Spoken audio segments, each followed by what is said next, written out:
वो दुनिया छोड़ के चल जाती है, जीते जी अपने बेटे की शक्ल तक नहीं देख पाती है। ये दर्द है खेसारी के अंदर। मैं चाहता हूं कि इस बेरोजगारी को हम लोग अगर एक बार चाह दे तो शायद खत्म कर सकते हैं, और खत्म कर देंगे तो शायद हमारा बेटा भी हमारे पास होगा, अपने पिता का ख्याल रखेगा, अपने बीवी बच्चों के साथ रहेगा। रोज 2 रोटी वही बीवी बना के देगी कि जाइए ड्यूटी जाइए, शाम को फिर अपने बीवी के हाथ का बनाया हुआ अपने माँ के आशीर्वाद लेकर घर में सोएगा। मैं कोई बता दे कि मैं देखिए कोई चमचा नहीं हूं, ना किसी पार्टी का चमचा हूं, ना ही किसी इंसान का चमचा हूं। मैं छपरा को बदलने का प्रयास करूंगा। दुनिया क्या करती है इससे मुझे कोई फर्क नहीं पड़ता, लेकिन अगर मेरी कोई भी चीज पास होने में दिक्कत होती है, अगर कोई प्रॉब्लम होता है, मैं प्रयास करूंगा। अगर नहीं हुआ अगले दिन इस्तीफा दे दूंगा इस पद से।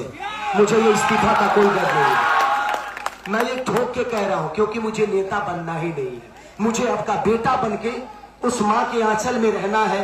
मैं भी चाहता हूं। आज खेसारी लाल यादव मुंबई गया, उसका दिन कौन है? ये एनडीए सरकार है।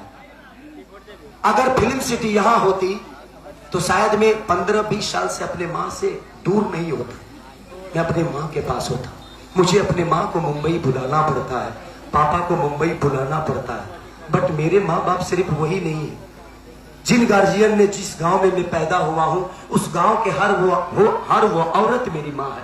क्योंकि किसी को चाची बोलता हूं तो किसी को फुआ बोलता हूं, और उनका हर दिन आशीर्वाद लेता अगर मैं बिहार में होता तो मैं चाहता हूं कि आप लोग एक बार अपने आने वाले बच्चों के भविष्य के लिए वोट करिए, खेसारी के लिए नहीं।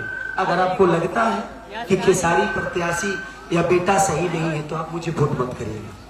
मैं आपसे बिल्कुल कह रहा हूं, आपको अगर लगता है। लेकिन मैं आया हूं इस दर्द से कि मैं छपरा को बेहतर बनाने में पूरी प्रयास करूंगा, जो एनर्जी होगी। क्योंकि खेसारी जब विधानसभा में बोलेगा तो सिर्फ विधानसभा ही नहीं, बिहार ही नहीं, ये पूरा वर्ल्ड देखेगा जो कोई बच्चा बोल रहा है अपने बिहार के। यहाँ के नेता हमारे, क्या नाम था उनका, CN गुप्ता हमारे चाचा है, सम्मान है। मैं उनका विरोधी नहीं हूं, बस उनके नीति का विरोधी हूं, उनके सोच का विरोधी हूं। कि 10 साल में आज तक मैंने उस चाचा को विधानसभा में बोलते हुए नहीं देखा है। तो जो आदमी अपने लोगों के लिए, अपने उस जनता के लिए बोल नहीं सकता है तो आपके लिए काम क्या करेगा? वो नहीं कर सकता। हमारे बारे में आज हर आदमी गलत ही बोलेगा। कुछ लोग बोल रहे हैं नचनिया हूं मैं, कुछ लोग बोल रहे हैं धर्म विरोधी हूं मैं हो सकता है, बट मैं धर्म विरोधी हूं, ओके।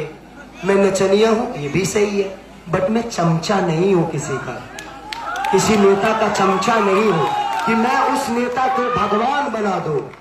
यार भगवान है, मुझे भगवान नहीं बनना है। मैं अगर बेहतर इंसान ही बन जाऊं तो मेरे जीवन में उससे बेहतर कुछ नहीं हो सकता है। मुझे बेहतर इंसान बनना है। भगवान ने अगर मुझे इस काम के लिए चुना है तो कुछ सोचा जरूर होगा।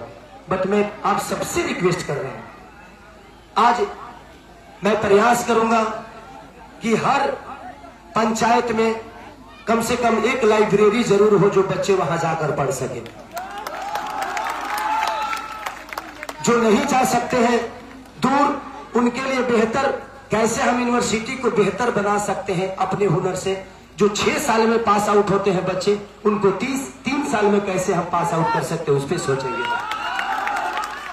अस्पताल का व्यवस्था प्रयास करूंगा कि जिस तरह दिल्ली के एम्स में होता है उस तरह हम छपरा के जिला में, छपरा के धरती पे हम करके जाएं। जहां तक रही, रवि भैया मेरे बारे में बहुत कुछ बोल रहे हैं, मेरे बड़े भाई हैं वो, और मैं उन पे टिप्पणी करके मैं अपना मर्यादा कम नहीं कर सकता। वो मेरे हमेशा बड़े थे, कह रहे कि मैंने भोजपुरी को बनाया था, इसने बर्बाद कर दिया। सोचिए कि आपने इतना बेहतर बना दिया कि आप लोग इतने लोग मिलकर बनाए और एक आदमी बर्बाद कर दिया। एक आदमी आपने ऐसा बनाया क्या कि मैं एक आदमी मिलकर बर्बाद कर दिया। मेरे बस में कलाकारी था, मैंने कला किया। उन्होंने लहंगा रिमोट से उठाया, मैं भी लहंगा में मीटर गा दिया। वो मेरे बड़े भाई थे, बड़े भाई है, उन्होंने जो रास्ता दिखाया हम उस पे चल पड़े। वो एक कलाकारी का विषय, क्योंकि उन्होंने कोई काम किया ही नहीं है ना, तो वो मुझे नीचे दिखाएंगे कभी लालू जी के जंगल राज के बारे में। सिर्फ इनके पास एक ही मुद्दा है कि लालू जी का जंगल राज। अरे भाई हटाओ ना, था हो गया, लेकिन 15 साल आपके पास था तो आपने क्या किया ये भी बताओ ना। आपने तो किसी को कुछ किया ही नहीं, सिर्फ लालू जी को बुरा बनाना है इनको। इनके पास एक ही मुद्दा है, लालू जी का जंगल राज। औरतें बाहर नहीं निकल रही थी, मर्दे घर में घुस जाते थे। अरे यार, हमारा जाना आना विषय नहीं है। हमें आप बताओ, हर गुजरात में हमेशा वो फैक्ट्री देते हैं और